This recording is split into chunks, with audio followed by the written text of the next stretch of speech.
Letícia, quer dizer que então nós teremos um novo recomeço nessas investigações. Imagens serão revistas, novas testemunhas também serão ouvidas. É isso? Isso mesmo, novo rumo nas investigações deste caso. Mais uma vez, oi para você, Rodolfo, para o delegado Palumbo e para todos que nos acompanham aqui no Flagrante Jovem Pan. O promotor envolvido nessa investigação, envolvido neste caso, encontrou inconsistência nas investigações que eram comandadas pelo delegado César Saad. Então, agora esse caso, essa investigação é de responsabilidade do DHPP. Agora, tinham imagens que a polícia já havia analisado, que indicavam, segundo a investigação inicial comandada pelo delegado César Saad, que Leonardo estava ali, era um dos envolvidos na morte de Gabriela Anelli. Mas uma imagem que foi cedida pelo promotor, que já também está nas mãos da polícia, mostra que, na verdade, uma outra pessoa, um outro homem com outras características, que estaria ali com uma arma no momento que foi filmado, seria um dos responsáveis, de fato, pelo envolvimento na morte de Gabriela Anelli. Ele que teria arremessado uma garrafa de vidro que teria entrado entre os tapumes que separavam as torcidas, tanto do Palmeiras como também do Flamengo. Quem está aqui do meu lado agora, que vai trazer esclarecimentos também em relação ao Leonardo, esse suspeito considerado pela polícia que havia sido preso e foi solto, é o Dr. Renan.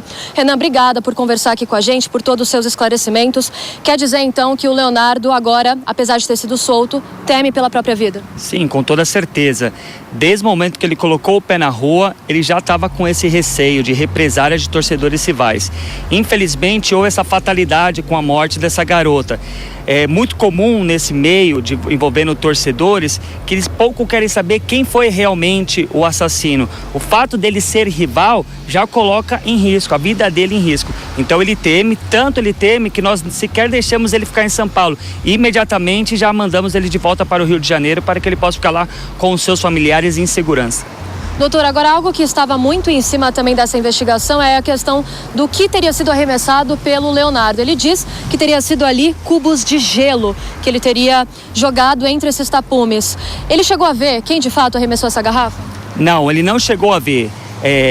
Para a gente poder interpretar a dinâmica dos fatos, torcedores do Palmeiras, eles passam pelo tapume, eles ficam justamente dentro da área da torcida do Flamengo, e a torcida do Flamengo, nesse momento, tenta jogá-los de volta à parte da torcida do Palmeiras. Quando eles estão passando nesse tapume, é a hora que começa essa grande discussão, e uma discussão ela começa a ficar acalorada. A partir desse momento, começam os arremessos desses artefatos, de garrafas, de pedras. O Leonardo, ele afirma que em nenhum momento ele atacou a garrafa, arremessou a garrafa. O que ele diz é que ele teria arremessado o cubo de gelo que sequer teria passado do tapume. Porém, ele é preso nesse exato momento. Essa questão da prova testemunhal, que nós estamos batendo desde o começo, que nós entendemos que ela não deve ser levada em consideração, justamente porque os torcedores rivais, eles têm o interesse, porque eles estão emocionalmente envolvidos com o caso. Então essa acusação, eu vi ele arremessando, pouco importa o que ele estava arremessando. Mas para essas pessoas que estão testemunhando dessa forma, eles apenas querem prejudicar porque eles querem ali um sistema de vingança e não de justiça. Rodolfo, delegado Palumbo, passo a palavra agora para vocês. Ok, bom, não faz muito sentido esse argumento que o senhor está trazendo pra gente aqui, falando que pouco importa para a família, eles querem um culpado. De fato, eles não querem um culpado, eles querem quem de fato matou essa menina. Porque agora, enquanto o senhor está falando, narrando e defendendo o seu cliente, existe uma família que está velando, na verdade está de luto já, está de luto. Nós estamos aqui para esclarecer os fatos. Primeiro ponto, o seu cliente falou que tacou uma garrafa no primeiro depoimento dele, tá? No primeiro depoimento dele, ele falou que tacou uma garrafa. Isso não foi sustentado pelo nosso delegado, por isso que ele foi afastado desse caso, e eu vou trazer o Palumbo para essa discussão já. E depois ele mudou o depoimento dele, dizendo que jogou apenas gelo. Primeiro, uma coisa não inibe a outra. Se ele estava ali, ele tacou alguma coisa, já está errado. Ele tem que ser punido por isso também. Quem garante de fato que o seu cliente tacou simplesmente gelo? Quem garante que ele não estava com uma garrafa na mão? Existem muitos pontos aqui que nós temos que analisar, principalmente sobre a inconsistência das provas que o delegado apresentou. Por que nesse caso ele foi afastado na concepção do senhor? Bom, é importante a gente entender essa questão da dinâmica. O primeiro ponto que eu quero deixar bem claro é que ninguém está buscando a impunidade, está buscando a justiça. Não basta você prender uma pessoa e achar que solucionou o caso, mesmo porque a prisão dele, você também está trazendo uma injustiça, não só para ele que está preso, mas também para a Gabriela, pois o verdadeiro assassino dela permanece solto. Então a defesa desde o começo... Não, doutor, nós não estamos aqui discutindo sobre isso. Nós estamos discutindo aqui que uma pessoa morreu, e nós queremos a verdade desses fatos. O senhor, como bom advogado de defesa, conseguiu tirar o seu cliente do caso, conseguiu tirar o seu cliente que rapidamente já foi para o Rio de Janeiro. Enquanto isso, tem uma família dessa torcedora que está chorando agora. E o mais curioso nesse caso é que o delegado, tão competente, o delegado Saad, foi afastado desse caso. Eu já quero colocar o Palumbo nessa minha discussão com o senhor. Bom, o delegado não deveria ser afastado, na minha opinião. As testemunhas comprovaram, deram depoimento, corroboraram com o delegado com o ato de polícia judiciária. E o Ministério Público, ele não manda na polícia. Ele faz a fiscalização, o controle externo. Mas, infelizmente, foi acatado esse pedido do Ministério Público e este inquérito foi para o DHPP, que também tem delegados competentes. Mas eu quero deixar bem claro aqui que o Ministério Público não manda na polícia. E o César Saad é um delegado competente. Se ele pediu a prisão e foi ali outorgada pelo Poder Judiciário, foi referendado pelo Poder Judiciário, eu acho que ele não errou em absolutamente nada. Afinal de contas, houveram testemunhas que falaram que o seu cliente jogou uma garrafa. Então, o que o delegado pode fazer? Eu também pediria prisão. Delegado Renan Borros, é isso mesmo? O sobrenome do senhor eu pronunciei certo? Desculpa. Isso, é Borros. Renan Borros, desculpa, doutor. Paulo, deixa eu esclarecer um ponto.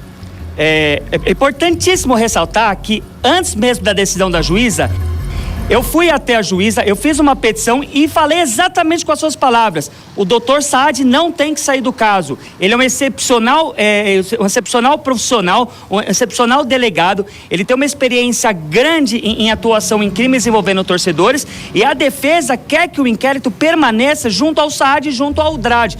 Em nenhum momento nós confrontamos o entendimento do Saad ao ponto informando que ele teria mentido. Pelo contrário, o que nós temos ali é uma divergência na questão da interpretação dos fatos. Ao ver da defesa, não caberia a prisão preventiva baseada única e exclusivamente nos depoimentos. E só mais um ponto, Palumbo, você tem uma grande experiência e você sabe muito bem que eu estou falando a verdade. Quem pede a prisão preventiva quando o acusado ele é preso em flagrante dentro das 24 horas, não foi o delegado. Quem pediu a prisão preventiva do Leonardo foi o Ministério Público em audiência de custódia. O Ministério Público em audiência de custódia, mesmo sem as imagens, baseando única e exclusivamente nos fatos e nas informações preliminares do inquérito, requereu a conversão da prisão em flagrante em prisão preventiva, sendo que naquele momento ele já poderia ter pedido pelo menos a concessão da liberdade provisória.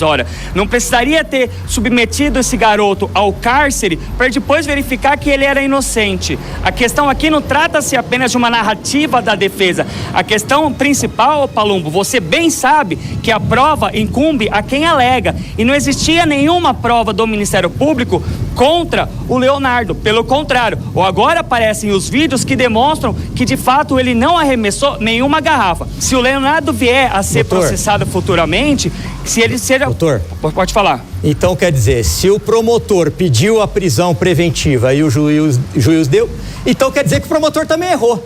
Então ele também deveria ser afastado. Quer dizer, ele pede o afastamento do delegado, joga tudo nas costas do Dr. César Saad, que é um excelente delegado, e ele fica como bom samaritano. Então ele também errou, ele tem que ser afastado também, não tem que mais participar do caso, não sei se está participando ou não, tem que vir a corregedoria do Ministério Público ver isso também, porque sempre sobra para o delegado. O Ministério Público muitas vezes adora fazer isso, pedir o afastamento do delegado, e eu repito, o promotor, o Ministério Público, uma instituição que eu respeito, não manda na Polícia Civil. E olha Quem só, manda na Polícia Civil é o delegado geral. penal. E olha só, houve um erro gravíssimo aí, porque existe a presunção da boa-fé. A boa-fé, ela é presumida em todos os casos. A má-fé é que deve ser provada. No caso, nós temos testemunhas. Que viram o seu cliente jogar essa garrafa. Esse é o grande X da questão. Nós não estamos presumindo aqui a má-fé ou presumindo a boa-fé do seu cliente. É totalmente contrário. Se torna até arbitrário se caso for provado isso. Porque o seu cliente em questão tem testemunhas que o acusam de ter jogado essa garrafa. Mas a questão é, quem são essas testemunhas? Se você viesse me falar que as testemunhas são moradores da região, são ambulantes da região, são comerciantes da região, você pode ter certeza que eu não estaria tão transtornado com esse caso. A grande questão é, existe uma rivalidade muito grande entre as torcidas, em que uma torcida acusa a outra sem estar preocupado se de fato foi essa pessoa responsável pela trágica morte dessa garota. Só fazer a grande questão aqui. é essa. Em nenhum momento a gente está se esquivando da aplicação da lei penal. Pelo contrário, nós estamos atuando no inquérito, inclusive fazendo requerimento para que o inquérito permaneça no DRAD, porque nós confiamos no delegado, no Dr. Saad. Acreditamos na integridade dele. Ei, o senhor há de convir comigo que um torcedor que pega um ônibus, sei lá se ele veio de ônibus, de avião, anda 400 quilômetros e depois dá um depoimento, fala que ataca uma garrafa, depois muda o depoimento, muito provavelmente instruído pelo senhor ou por qualquer advogado, que está no papel. O senhor tem todo o direito de fazer a defesa, aliás, está fazendo muito bem feito, tanto é que a justiça soltou o vosso cliente. Mas ele fez alguma coisa de muito errado, porque ele falou que tacou uma garrafa e depois atacou gelo. Então ele foi lá para brigar. Ele não foi lá para assistir um jogo, ele foi lá para brigar, para agredir, para sair na mão com torcedores rivais. Isso ficou bem claro. E essa, doutor, só pra gente finalizar aqui, o outro grande X dessa questão. É o depoimento dele, primário, na delegacia, onde ele disse que ele arremessou a garrafa. O que não podia ser provado é que essa garrafa matou a menina, matou a Gabriela. Essa foi a primeira sustentação. Isso não é verdade, doutor? Não, com devido respeito, vocês estão equivocados. Em nenhum momento ele falou que atacou garrafa. Em nenhum momento o Saad falou que ele teria atacado garrafa. Ninguém falou que ele atacou garrafa. Me mostra nos autos agora, onde que tem que ele atacou garrafa, que eu vou lá e peço a prisão dele. Não tem, ele nunca falou isso. O que o Dr. Saad falou foi que ele ouviu testemunhas que teriam dito isso, mas da boca do Leonardo nunca saiu. E o Leonardo não mudou a versão porque tinha advogado, porque quando ele prestou depoimento, ele não tinha advogado constituído. Nós entramos na defesa dele segunda-feira. Todo o depoimento dele já estava juntado aos autos do inquérito. Perfeito. Doutor, eu quero muito lhe agradecer. Eu acho que todo o debate ele é bem-vindo, ele é benéfico. Nós estamos aqui justamente para esclarecer talvez esse caso. Fato é que uma família chora agora a perda de um ente querido. Nós vamos colocar depois dessa reportagem, depois que a gente terminar com o link aí, a imagem do irmão e a imagem da menina aqui na tela. Eu tenho certeza que o senhor também, como ser humano, está sensibilizado com esse caso. O senhor está mais por dentro desse caso do que nós jornalistas e repórteres aqui, porque o senhor está vivendo isso. Eu imagino a pressão que o senhor deve estar sofrendo aí também. E eu quero muito lhe agradecer por esse momento e ter conversado conosco aqui na Jovem Pan. Perfeito, eu que agradeço a oportunidade de poder prestar esses esclarecimentos. É sempre importante ter os dois lados falando, até mesmo para que o telespectador consiga formar a sua própria opinião. E, obviamente, eu quero deixar aqui toda a minha solidariedade à família da Gabriela. Em nenhum momento nós estamos procurando a impunidade. O que nós estamos procurando é a justiça. Só que não se pode procurar a justiça cometendo uma injustiça. Então, nós entendemos que não é o caso sequer do Leonardo responder por inquérito no tocante ao homicídio da Gabriela. Se há que ele respondeu o inquérito, que seja ali pelo crime de tumulto, o crime previsto na Lei Geral do Esporte ou no Estatuto do Torcedor, mas que nesse fato que estão apurando única e exclusivamente o homicídio dessa menina Gabriela, que seja feito ali com toda a lisura das investigações. Perfeito, doutor.